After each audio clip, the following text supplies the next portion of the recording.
Très chères femmes inspirantes, bonjour et bienvenue à ce quatrième épisode de Let's Talk avec Woman of God Inspire. Alors, aujourd'hui, nous allons parler des fiançailles. Comment définit-on cette période?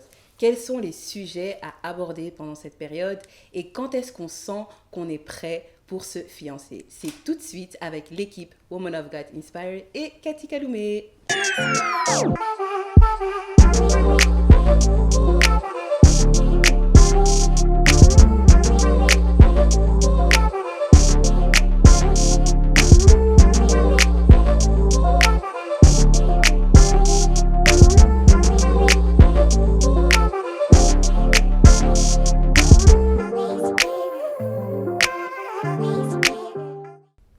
Alors, nous sommes avec l'équipe aujourd'hui. Il y a Jessica, Mélissa et nous avons notre invitée spéciale qui est Cathy. Bonjour Cathy. Bonjour Benita.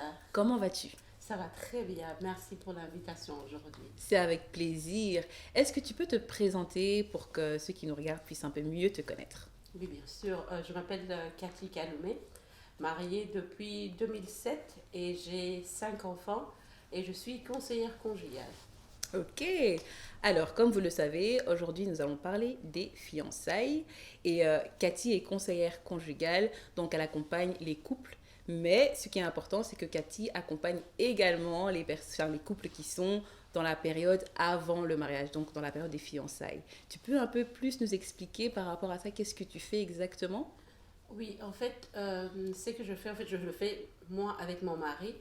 On accompagne les gens qui sont dans l'attente ou qui se sont déjà retrouvés. Ils ont déjà décidé en fait de marcher ensemble pour aller vers le mariage. Et nous, en fait, ce qu'on fait, on les accompagne par rapport à leur personnalité, par rapport à leur projet, que ce soit pour le jour de mariage et pour le mariage, en fait, comment ils vivent, ce qui les attend dans le mariage. Et voilà un peu ce qu'on fait. Ok, super.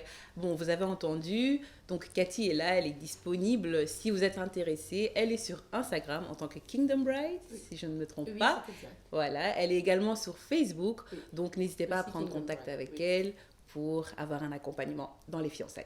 Voilà. Voilà. Cathy, j'ai quelques questions pour toi. D'accord. La première question, c'est comment définit-on les fiançailles? Quelle est cette période et combien de temps ça dure? Ok, le fiançailles, c'est. En fait, déjà, c'est une promesse solennelle pour le mariage. En fait, c'est une promesse qui se fait en parole. C'est pas quelque chose qu'on fait en esprit ou parce que vous cheminez ensemble, du coup, on est fiancés. Non, non, non. En fait, l'homme doit absolument donner sa parole. Il doit se prononcer. Parce que quand on regarde dans la Bible, par exemple, quand Dieu a dit faisons l'homme à notre image, Dieu, il a donné sa parole et il a créé. En fait, c'est aussi ça, parce que quand l'homme parle, en fait, il crée quelque chose. C'est là où cette promesse-là sort. Et aussi, il faut se dire que, encore une fois, dans la Bible, dans Ecclésiaste 5, où la Bible nous dit, en fait, quand tu dis ta parole, ne tarde pas à l'accomplir. Ou sinon, ne le fais pas. Et ça, c'est quelque chose que souvent on se lie par rapport à notre parole, parce qu'on a été créé à l'image de Dieu. Tout à Et donc, fait. quand on dit quelque chose, on dit cela non seulement en tant qu'une personne créée à l'image de Dieu, mais on le dit aussi à la personne qui a été créée à l'image de Dieu. Donc, il ne faut pas prendre cette parole-là à la légère. Comme j'ai dit, c'est une promesse solennelle qu'on donne à une personne pour le mariage. Là, ouais? Ok, quand tu dis que c'est une promesse, donc ça veut dire que la période qui est avant, Oui. elle est différente dans le sens où, une fois qu'on entre dans les fiançailles, c'est sûr qu'on va se marier. C'est pas au moment où on entre dans les fiançailles qu'on commence à réfléchir et se dire est-ce qu'on est encore fait pour être ensemble? Parce que quand tu dis c'est une promesse, c'est qu'il faut tenir sa promesse à partir du moment où on entre dans les fiançailles. Oui. Mais quand tu dis ça, ça veut dire que les personnes qui rentrent dans les fiançailles, est-ce qu'ils peuvent encore rompre à ce Oui, moment-là? en fait, on peut le regarder comme ça. En fait, c'est un CDD. Donc, c'est un contrat à durée déterminée. Déterminé, oui. Parce qu'on ne peut pas dire on fait le fiançailles de 10 ans, on ne peut pas dire on fait le fiançailles de 5 ans. En fait, il y a une durée déterminée qu'il faut avoir. Parce que quand on va dans le mariage, là, on appelle ça le CDI parce que ça a duré indéterminé. Voilà. Donc, si on le regarde comme ça, ça nous permet de dire qu'il y a une limite par rapport à ce temps-là. Avant cette promesse-là, avant cette parole-là de l'homme, en fait, avant ça, c'est juste le cheminement. Il n'y a rien, il n'y a pas de promesse par rapport à l'homme. Donc, quand un homme ne t'a pas encore dit, ne t'a pas encore donné cette promesse-là, en fait, en tant que femme, il n'y a rien. Ça veut dire que tu es en fait libre. S'il y a quelqu'un d'autre qui vient, par exemple, te proposer en mariage, en fait, la personne a une porte, a le droit. Oui. Parce que t'as pas cette promesse-là, donc il n'y a rien qui est créé sur lequel tu dis, il y a cette promesse-là, on reste là. Même dans la Bible, parce que quand on parle de mariage, par exemple, on retourne encore dans la Bible, quand dans Éphésiens 5, Paul nous parle de ça, parce que le mariage, quand on entre dedans, c'est par rapport à le Christ et l'Église. Et dans la Bible nous dit, en fait, il a laissé le Saint-Esprit comme le gage. Et c'est ça, sa promesse-là. C'est cette promesse-là pour dire, je reviendrai accomplir ma parole pour venir chercher mon Église. C'est un peu comme on a été créé à l'image de Dieu, c'est par rapport à ça. Donc, l'homme doit parler. On ne peut pas être fiancé sans la parole. L'homme doit parler et faire parler. Je voulais rebondir sur ce que tu as dit donc, par rapport à la promesse, etc. Mais si je chemine avec une personne, la personne me fait une promesse, mais je ne suis pas sûre. Est-ce que j'accepte en me disant je vais voir? Non. Ou est-ce que je dis non, mais si je dis non, il va peut-être plus me demander après. Donc, en fait, il faut se dire que c'est un choix. C'est pas... en fait, comme on dit, la personne demande. C'est pas qu'on vient juste te dire, je vais t'épouser et tu es ma femme, c'est fini. Non. En fait, c'est une demande. C'est une demande. On ne dit pas comme... Tu as le droit de dire non. Tu as le droit de dire non. Si tu n'es pas sûr, parce que tu peux pas... Encore une fois, c'est un CDI. CDD. Oui. Mais quand après, il faut se dire qu'il y a le CDI qui arrive. Et là, donc, tu peux pas dire oui quand tu n'es pas convaincu. Tu peux pas dire oui juste pour faire plaisir à l'homme. En fait, tu blesses pas la personne, c'est toi-même, en fait. Parce que tu t'engages dans quelque chose que tu sais très bien que tu n'es pas sûr ou tu veux pas entrer dedans. On peut aussi dire que parce que tu chemines avec quelqu'un, c'est pas automatiquement tu le vois dans le mariage. Tu veux d'abord connaître la personne. Et si la personne, par exemple, est prête, il se dit c'est toi, et qu'il vient, il te pose la question, toi, tu n'es pas encore sûr. Donc, tu as le droit de dire non. Ou dire que tu n'es pas prête. Ou tu n'es pas prête. Parce que même Dieu lui-même, il nous dit, je mets devant toi la vie et la mort, mais je te recommande de choisir la vie. Il y a le choix. On a toujours le choix de dire oui ou non. Et là, justement, tu parles de cet engagement. Quand est-ce qu'on sent que c'est le moment de s'engager dans les fiançailles? En fait, il faut se dire qu'il y a la maturité qui vient avec. Parce que on peut pas parler de c'est l'âge où il faut avoir 18 ans, il faut avoir 19 ans, il faut avoir 30 ans. Non, en fait, c'est la maturité qui s'exprime un peu quand on se sent prêt pour le mariage. Il y a le côté où tu sens que tu peux servir quelqu'un, tu peux apporter quelqu'un. Si on regarde, on regarde bien, vous verrez que je vais revenir à la Bible à chaque fois. Vas-y. Parce que quand on parle de mariage, on dit c'est une institution divine. Donc, quand Dieu a amené Ève devant Adam, c'est à ce moment-là qu'il a parlé. Mais encore une fois, on revient, il a dit, Dieu a amené. Il n'a pas dit que Dieu a donné ou Dieu a exigé ou Dieu a fait quoi que ce soit. Dieu a amené. C'était Adam qui avait décidé on l'a pas forcé. Voilà, on l'a pas forcé. Donc ça veut dire que de lui, il avait senti quelque chose. Si on regarde, avant ça, il avait les animaux avec lui. Il donnait des noms, il faisait ceci, il faisait cela. Mais à aucun moment, il avait dit, oh, je pense que le lion là, il est, tu vois, il va m'amener quelque part. Mais c'est quand Ève est arrivée, c'est à ce moment-là qu'il a parlé. Et on verra bien que quand Dieu a amené Ève, donc ça veut dire qu'ils ont cheminé quelque part, ils ont marché quelque part. Donc ça veut dire qu'elle a quand même eu le temps de parler avec Dieu. Donc, à un moment donné, ça veut dire que Dieu lui a mis quelque chose, ou Dieu a mis le désir en elle pour dire oui à Adam. Et donc, c'est aussi un peu ce côté-là aussi. Quand on voit dans Psaume, il dit Dieu nous donnera le désir de notre cœur. Fais de l'Éternel tes désirs et il te donnera tes délices et il te donnera ce que ton cœur désire. Souvent, on pense que c'est n'importe quel désir, c'est les désirs qui nous sortent que Dieu va donner. Non, il faut commencer au début quand il dit fais de l'Éternel tes délices. Donc, il faut d'abord faire Dieu ta priorité, faire de Dieu tes délices en fait. Et c'est à ce moment-là qu'il mettra des désirs en toi. En ton cœur, ouais. Et donc, on dit, oh, j'ai des rêves, j'ai de ceci. Mais quand tu passes dans la présence de Dieu, il y a des choses qui montent en toi. Et par exemple, là où on est maintenant, là, c'est un désir que Dieu a mis en toi parce que tu as passé du temps dans la présence. Et c'est aussi la même chose pour le mariage. Parce que il faut se dire que quand on entre dedans, c'est pour la vie, c'est notre destinée qu'on met en jeu en fait. Et donc, il faut non seulement il faut bien réfléchir, il faut bien prier par rapport à ça. Il faut prendre le temps de prier. Et j'ai dit toujours, je connais personne qui s'est dit moi je suis vraiment prête. Moi là c'est non. En fait c'est quelque chose qui vient un peu par rapport à ce que Dieu a mis en nous. Et donc qu'est-ce qui se passe à ce moment-là? Tu as ce désir-là de te marier. Tu as ce désir-là, tu aspires en fait au mariage. Et c'est à ce moment-là, tu vas commencer à prier que Dieu si c'est ta prière, c'est Dieu amène-moi devant Adam, mais c'est juste qu'à ce moment-là, quand tu commences à prier, il y a des choses qui se créent en toi. Et ce désir-là, Dieu commence à agir. Dieu commence à agir. Et quand Adam est devant toi, en fait, il y a des choses que tu verras que oui, ça, et je me sens aussi prête par rapport à ce que moi je peux offrir et par rapport à ma destinée aussi. Et donc la décision viendra avec l'aide du Saint-Esprit.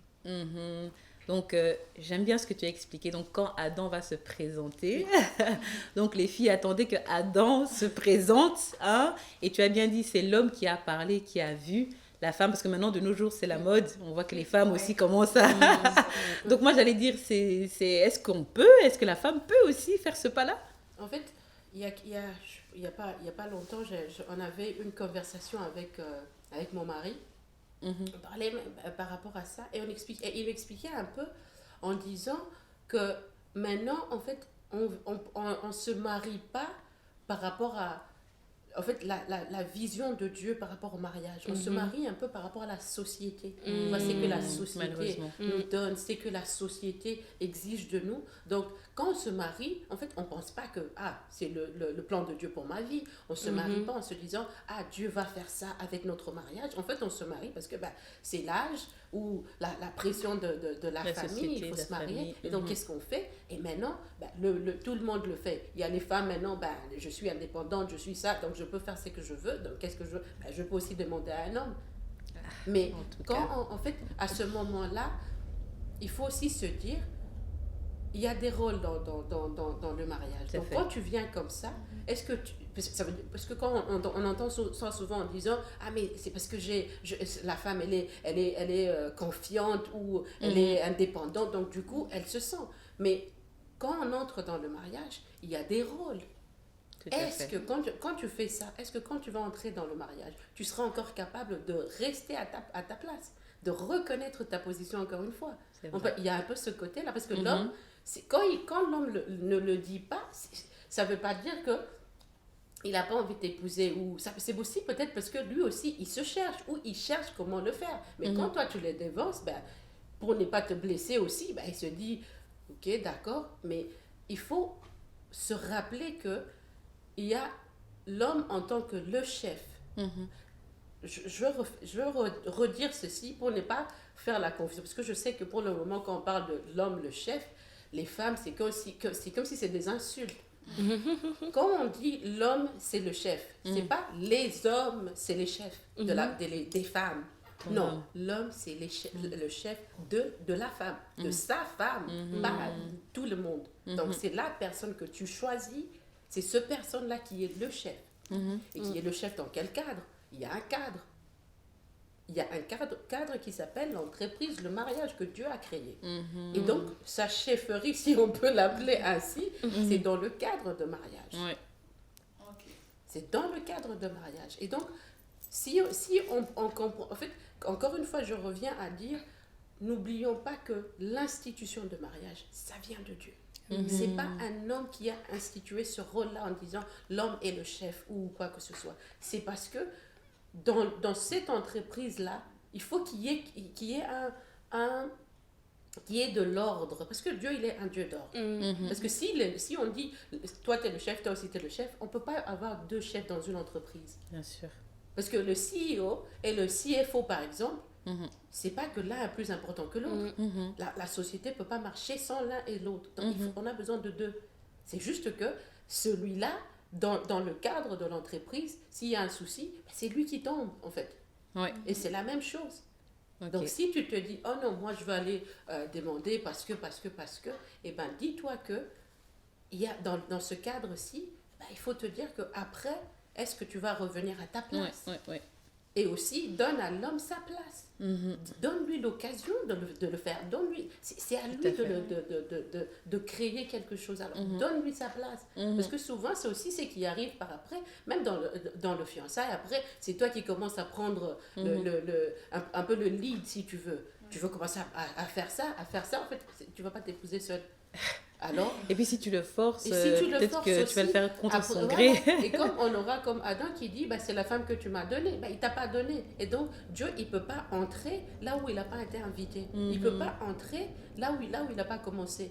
Comme dit mon mari, il dit souvent, Dieu ne va pas il n'est pas obligé de t'accompagner là où il ne t'a pas envoyé. Donc, s'il ne t'a pas envoyé, s'il ne t'a pas dit d'aller demander, parce que ce n'est pas dans sa parole, il n'est pas obligé de se suivre là-bas. Mais je veux peut-être amener un petit truc. Ça ne veut pas dire que tu ne peux pas le pousser. Pas le pousser pousser peut-être, c'est pas le bon mot. L'orienter. Tu peux le pousser, ça ne veut rien dire. Mais l'orienter, ça veut dire que, en fait, c'est comme si tu t'es présente. Tu te présentes en disant, en fait, dans ce que tu proposes. Que le mariage, il y a ça. En fait, tu te prépares de ton côté, mais en lui proposant que le mariage, c'est une bonne chose pour nous. Le mariage, pas en lui disant épouse-moi, mais en lui montrant des choses que là, si on se marie, il y aura ça. Tu vois, c'est un peu ce côté-là. Mais encore une fois, on ne se marie pas par rapport à la société, mais on se marie parce que c'est le plan de Dieu pour nous. Voilà. Et je voulais même ajouter, je pense qu'avant même la période des fiançailles, dans les discussions qu'on a en couple, on décide en fait ensemble de se dire, nous on a envie de se marier. Tout à fait. Et que même la demande que l'homme fait, c'est après que vous ayez décidé que vous allez vous marier. Parce qu'il y a des personnes qui demandent de nos jours, et puis la fille refuse. Ils ne savaient même pas si elle était prête à passer le cap. Enfin, pour moi, c'est des discussions qui se font même avant. Et puis, une fois qu'on est sûr qu'on veut se marier, qu'on veut passer à la prochaine étape, l'homme fait juste les formalités, la demande devant tout le monde pour que tout le monde le sache officiellement que vous allez vous fiancer. Mais je voulais juste rebondir sur ce que tu as dit. À un moment donné, tu as parlé du choix. Et j'avais une petite question par rapport à ça. C'est par rapport au choix. Est-ce qu'on peut se faire aussi une liste, parce qu'on a parlé des désirs, du cœur, etc. Est-ce qu'on peut avoir une liste de critères, moi je veux ça, et commencer à faire un choix sur base de liste, de checklist comme on dit, parce qu'on voit ça souvent et on entend ça souvent, et finalement on ne sait pas est-ce qu'on doit faire, est-ce qu'on ne doit pas faire, est-ce qu'on doit, ok il ne me plaît pas physiquement, est-ce que j'y vais quand même, ou et un peu sur quel ordre, enfin comment est-ce qu'il faudrait agencer un peu ça? En fait, je crois à la grâce de Dieu. Mettons ça comme ça, je crois à la grâce de Dieu. Et Dieu, on ne peut pas limiter Dieu en se disant Dieu a marché avec un tel comme ça. Parce que souvent on dit, soit Dieu, il t'a parlé que elle, sa femme, troisième rangée, blablabla. Non, c'est vrai, il peut le faire. Et il y a d'autres personnes, en fait, c'est une conviction personnelle. Donc tu sais que, telle personne, juste en le regardant comme ça, en parlant, tu sens qu'il y a quelque chose. Pour répondre à la question, en fait, oui, on peut faire sa liste. Parce que, en fait, il dit, il dit de prier. Il dit, viens, discutons, parlons.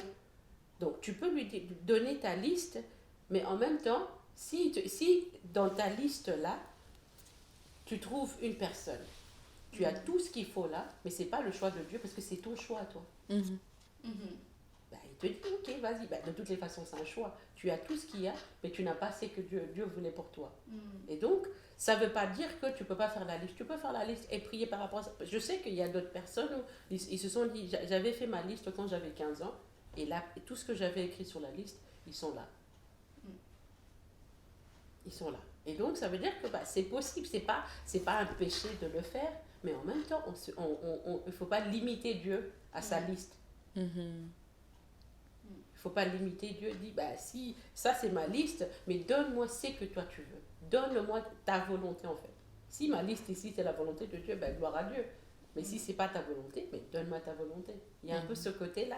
Il faut se dire, est-ce que tu veux le plan parfait de Dieu ou tu veux c'est que toi tu désires. C'est aussi un peu ce côté-là qu'il faut se dire. Qu'est-ce que je veux exactement? Alors, nous allons clôturer pour les questions, mais je voulais juste que rapidement, tu nous donnes quelques signes concrets que les fiançailles ne vont plus et qu'il faut rompre. Il faut parler. Avant d'entrer cela, il faut se connaître soi-même. Parce que quand tu te connais toi-même, tu sauras ce que tu veux aussi. Donc, quand la personne viendra devant toi, tu te diras, ça c'est ça ou c'est pas ça. C'est important, je le dis et je le répète à chaque fois. Je pense que j'écris ça presque chaque semaine quelque part à une personne. Connais-toi toi-même avant de dire oui à qui que ce soit. Tu n'es pas en compétition avec qui que ce soit, alors ne cours pas juste parce qu'un homme t'a demandé. Va, avant d'entrer dedans, avant de dire oui à qui que ce soit, prends le temps de prier. Prends le temps de demander à Dieu, ouvre mes yeux, que je vois ce que tu veux que je puisse voir. Parce que la personne qui est devant toi, c'est quelqu'un qui va impacter ta vie d'une manière que tu ne veux même pas comprendre. Parce que c'est ta destinée qui est en jeu. Donc si tu vois que la personne qui est devant toi, il est déjà, premièrement, il n'est pas en Christ, et que toi, tu veux un mariage selon la parole de Dieu, alors il y a déjà un souci là. Oui, mais moi là, je parle de quand on est déjà fiancé. Oui. Oui, les signes que ça ne va pas et qu'on ne peut pas aboutir jusqu'au mariage, qu'on devrait arrêter. Oui, si on voit pas les choses de la même manière. Okay. Si on voit par exemple, si lui il dit, moi ma vie c'est aller vivre dans tel pays par exemple, moi ma vie il veut changer par exemple quelque chose, toi tu sais que c'est pas là. Par rapport à ce que toi tu veux dans la vie, par rapport à ce que toi tu vois dans la vie et que lui il n'est pas dedans, c'est pas en entrant dans le mariage que ça va changer. Et aussi le caractère qu'il te présente. Si c'est quelqu'un qui est violent avec toi par exemple avant le mariage, c'est pas dans le mariage que ça va changer. Si la personne ne t'encourage pas, ne te montre pas le bon côté de lui avant le mariage, mais c'est pas dans le mariage que ça va changer. Parce que quand on entre dans le mariage, en fait, on change pas. C'est notre côté qui s'accentue, en fait, qui s'exprime. Très important de le dire. Si avant le mariage, ce côté-là, ça se montre déjà, mais c'est pas dans le mariage que ça va changer pour le bien. Ça va s'empirer, parce que là, c'est comme si tu as des jumelles, en fait. Donc, du coup, ça s'accentue. Voilà. Ok, merci Cathy. En tout cas, pour les questions, ce sera tout. Je ne sais pas si Mélissa ou Jessica, vous avez encore des questions? Non? Alors, je vais passer la parole à Jessica pour la suite. Très bien, on va passer à la séquence mise en situation. Alors Cathy, je vais te poser quelques questions. Ce sont des questions pratiques, des questions de la vie de tous les jours. Et j'aimerais donc que tu y répondes en nous donnant ton avis en tant que femme mariée, mais surtout experte dans le sujet. Tu es prête? D'accord. Ok, je commence avec la première question. La question est la suivante. Donc, je suis sur le point de me marier. Est-ce que je peux recevoir des conseils de personnes célibataires, voire même divorcées? Ah ouais. En fait, je vais dire encore une fois que peut-être je vais me répéter. Je crois à la grâce de Dieu. Par rapport à ça, qu'est-ce que je veux dire? En fait, je crois à la grâce de Dieu, ça veut dire que Dieu peut donner quelque chose à quelqu'un. Il y a cette sagesse-là, il y a cette intelligence qui vient de Dieu là. Et ça vient, comme je dis, ça vient de Dieu, ça veut dire que c'est une personne qui est en relation avec le Saint-Esprit, qui connaît la parole de Dieu. Cette personne, que cette personne soit célibataire, oui, bien sûr, peut te donner des conseils. Mais pas une amie, parce que c'est mes amis ou une personne célibataire que tu vois qui déjà voit le mariage d'un mauvais œil et qui a quand la personne parle des hommes, il y a un peu ce côté négatif qui vient de la personne. Et bien, cette personne-là, déjà, il faut arrêter parce que tu sais que cette personne ne te donnera pas de bons conseils. Et aussi, il faut se dire que quand on parle on demande des conseils à quelqu'un, c'est pas tout le monde qui sait, je sais pas si c'est manipuler l'information. Parce que tu peux dire à quelqu'un en se disant à la personne, je vais juste me donner des conseils, ou soit c'est pas quelqu'un que j'apprécie, ou c'est quelqu'un qui est comme ça. Donc, du coup, tu viens, tu parles de tes fiançailles ou quoi, mais tu sais pas l'information, comment cette personne va l'utiliser. Et donc, il faut être très, très prudente par rapport à la personne que tu choisis pour te donner des conseils. Encore une fois, je veux insister sur ça. Quand tu vas chercher des conseils, il faut toujours trouver quelqu'un qui te conseille par rapport à la parole de Dieu, pas par rapport aux expériences de ses amis ou aux expériences des parents, parce que un mariage n'est pas l'autre. Une personne n'est pas l'autre. Donc, on ne peut pas prendre l'exemple d'une personne qui, ça s'est mal passé par exemple, pour venir me donner cela. Parce que tu ne sais pas ma destinée, tu ne connais pas le plan de Dieu pour moi. Donc, on n'est pas les mêmes personnes non plus. Donc, c'est important de trouver quelqu'un qui connaît la parole de Dieu et qui te parle par rapport à la parole de Dieu aussi. Donc, vous l'avez entendu, la parole de Dieu au centre et soyez sages quand vous choisissez les personnes que vous écoutez. Je passe à la deuxième question. La question est donc la suivante. Je suis toujours sur le point de me marier. Est-ce que je dois retirer toutes les personnes célibataires de mon entourage avant ou juste après m'être mariée? Non, pas du tout. Être célibataire, c'est pas une malédiction, c'est pas une maladie non plus. C'est des personnes qui sont dans leur période, dans leur saison aussi. Parce que toi, tu as trouvé, tu passes à la saison de mariage, mais les personnes qui ne sont pas mariées, ce ne sont pas des ennemis, ce ne sont pas des maladies contagieuses. Donc, on ne peut pas le mettre de côté, parce qu'eux, ils sont célibataires, donc du coup, moi, je deviens mariée. C'est juste que c'est qu'on fait, en fait, on continue. Il faut se dire que quand on se marie, il y a des changements qui vont venir par rapport à la vie aussi, parce que tu vas le partager avec une personne, et donc ça veut dire que tu ne peux pas non plus avoir toutes tes personnes, tes amis que tu avais avant, parce qu'il faut essayer de limiter cela, parce que tu dois construire quelque chose. Et donc, tes amis, tu peux le parler là où tu te parles. Si c'était à l'école ou au travail ou à l'église, on reste là-bas. Mais ce n'est pas tout le monde que tu vas inviter chez toi à la maison, par exemple. Ce n'est pas tous tes amis célibataires. Mais j'ai dit, c'est que je conseille aussi, quand tu entres dans le mariage, il faut un peu s'entourer des couples qui sont mariés et qui ont un bon témoignage par rapport au mariage aussi. Parce que c'est quelque chose que tu veux construire et quand tu le vois, les autres personnes qui marchent dedans, c'est quelque chose où tu te dis, ah, c'est possible. Donc, tu vois ce qu'ils font. J'ai dit toujours, il ne faut pas copier, mais tu prends le principe. Tu t'inspires, tu prends le principe de Dieu dans leur couple. C'est pas que tu prends ce qu'ils font, parce que c'est deux personnes qui sont ensemble, mais c'est pas vous. Encore une fois, je reviens, c'est pas la même destinée et c'est pas le même plan de Dieu. Donc, on ne peut pas copier quelqu'un d'autre. Un couple n'est pas l'autre. Laisse Dieu construire ou vous donner une histoire d'amour. On peut pas prendre ça en copiant l'autre. Mais on prend le principe de Dieu qui est là-dedans. Et là, on peut l'utiliser en utilisant nous en tant que couple. Amen. Voilà. Ok. Donc, vous l'avez compris, c'est pas tant de retirer les personnes célibataires, mais c'est surtout de s'entourer aussi de personnes qui vont avoir une bonne influence sur le couple. Voilà. Cathy, je passe à la troisième et dernière question. Mon amie va se marier dans quelques semaines, mais je remarque qu'elle traîne des pieds et qu'elle n'a pas l'air très emballée à l'idée de se marier. Dois-je dire quelque chose? Dois-je me taire? Que faire? Ah oui, il faut parler. Il faut parler. En fait, il faut parler avec sagesse. Il faut se dire que quand il y a déjà les sentiments et que toi tu viens parler, bah, c'est le diable. Parce que souvent, quand on est dedans, on va se marier et tout même si parce qu'il y a ce côté, bah, c'est pour la vie. Et donc là, quand tu arrives à un certain moment, tu dis, c'est pour la vie. Et si tu n'es pas... ça ne veut pas dire que tu n'as pas envie de te marier ou tu n'es pas prête. C'est juste que tu te rends compte que c'est je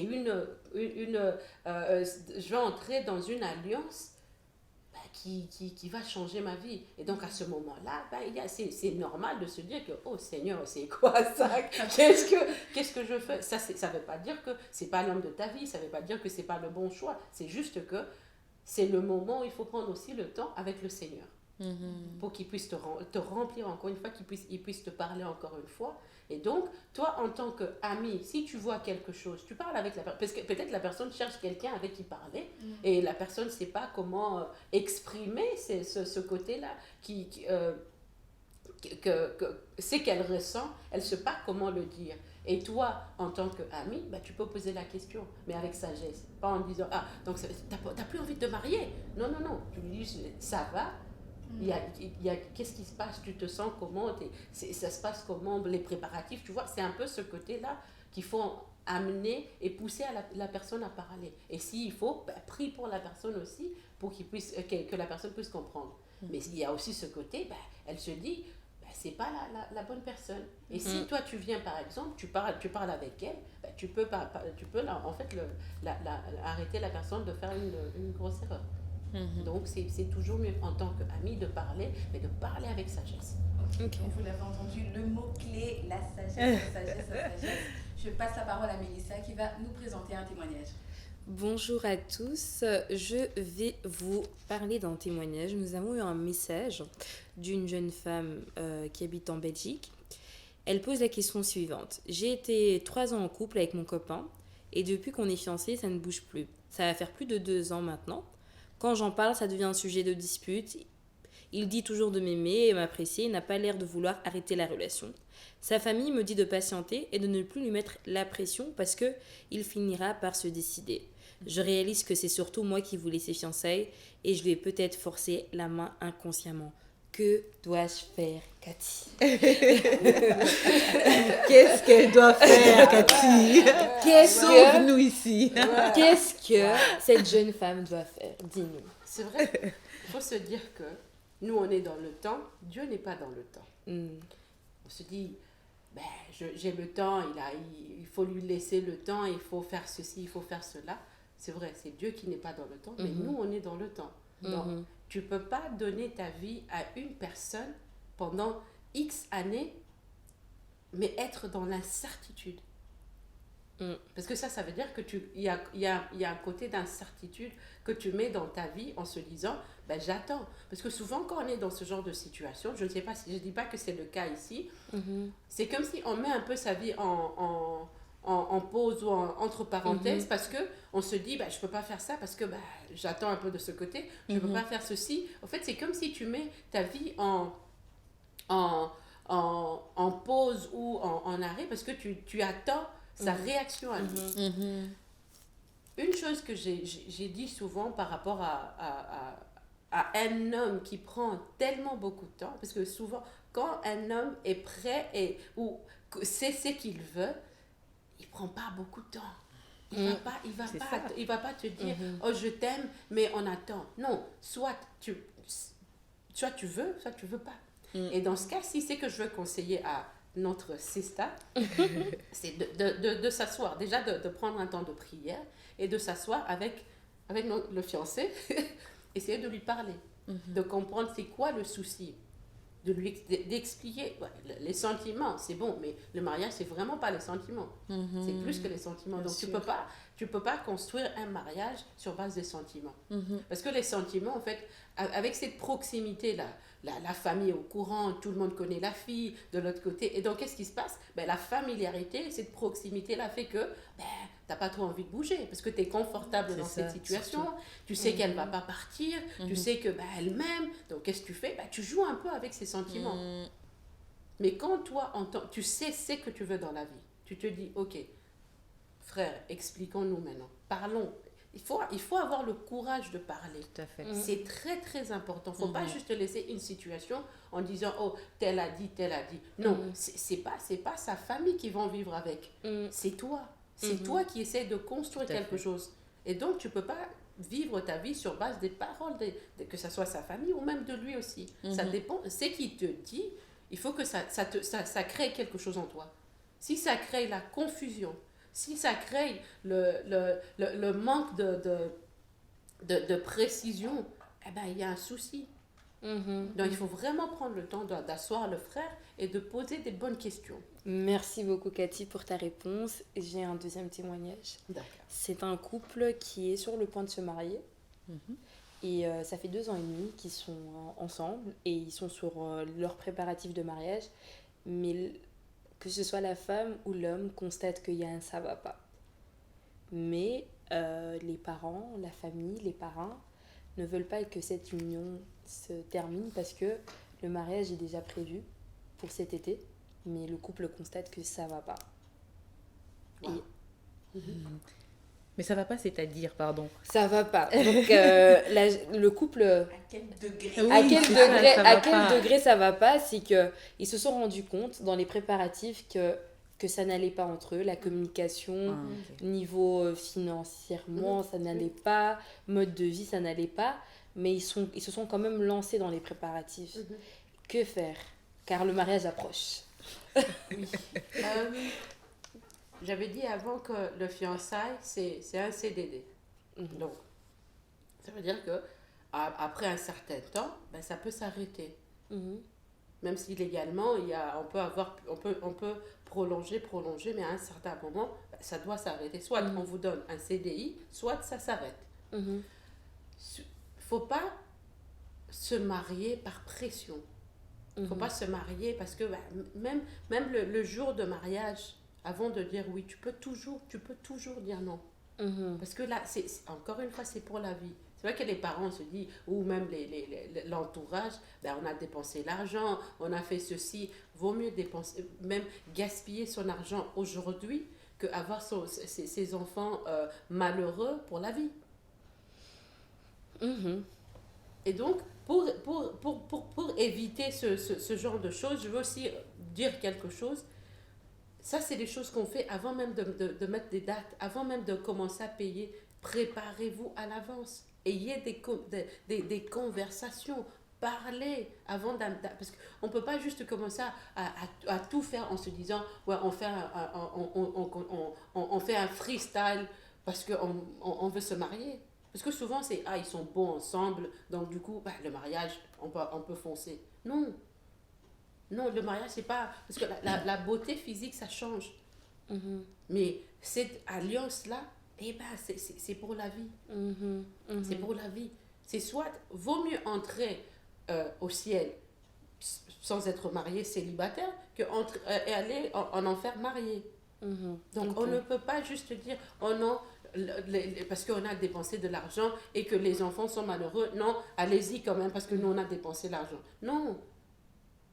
Non, c'est à vous de décider de dire, écoutez, nous vous aimons, nous vous demandons pardon de tout ce qui se passe, de tout ce que vous avez dépensé, mais ça ne va pas. C'est soit, vaut mieux mettre en pause maintenant et retravailler sur cette relation que de se marier en se disant on va travailler ça après. Non, vaut mieux faire avant. Après, vous pouvez... En fait, il faut aussi se dire que le mariage, on n'est pas obligé de dépenser des millions et des millions pour se marier. Ça, On, c'est a, vrai. on fait ça, on prend le temps de bien se préparer, de bien travailler sur soi-même. On peut même aller devant le pasteur ou l'homme de Dieu et être béni, on est marié. Ok. C'est pas, Tout à fait. c'est pas ça le souci. Quand on entre dedans, on ne peut pas entrer dedans en se disant on va arranger dedans. Non, on arrange avant. Totalement d'accord. Ouais. Merci Cathy pour tes 2 réponses. De Et rien, je repasse la parole à Benita. Merci, S'il te Mélissa. plaît. Alors voilà, nous avons reçu vraiment de très bons conseils de la part de Cathy. Vous qui nous regardez, j'espère vraiment que vous avez reçu des réponses à vos questions, des réponses peut-être à vos doutes. Vraiment, je te remercie, Cathy. Merci beaucoup pour les conseils que tu nous as donnés aujourd'hui. Les filles, prenez, c'est pour nous. Et quelque chose de très important qu'elle a dit, les fiançailles, c'est le CDD, la période CDD comme on dit. Et le mariage, c'est CDI. Donc en fait, tout se détermine pendant les fiançailles. Vraiment, c'est le moment de réfléchir, de voir si vous êtes vraiment fait pour être ensemble, si tout s'accorde, si le Seigneur est même d'accord avec cette union pour passer à l'étape suivante. Ne vous lancez pas dans quelque chose que vous voyez que les signes ne sont pas bons. Là, si ça ne va pas, il faut arrêter. C'est un CDD, donc vous avez la possibilité d'arrêter. Parce qu'une fois que vous êtes dans le mariage, CDI, il n'y a plus de C4. Il n'y a plus moyen de demander son C4, je te dis. Donc voilà, les filles, en tout cas, que le Seigneur vous bénisse aussi, Cathy, les filles. Et je vous dis à la prochaine pour notre prochain épisode de Let's Talk. Bye bye. Au revoir.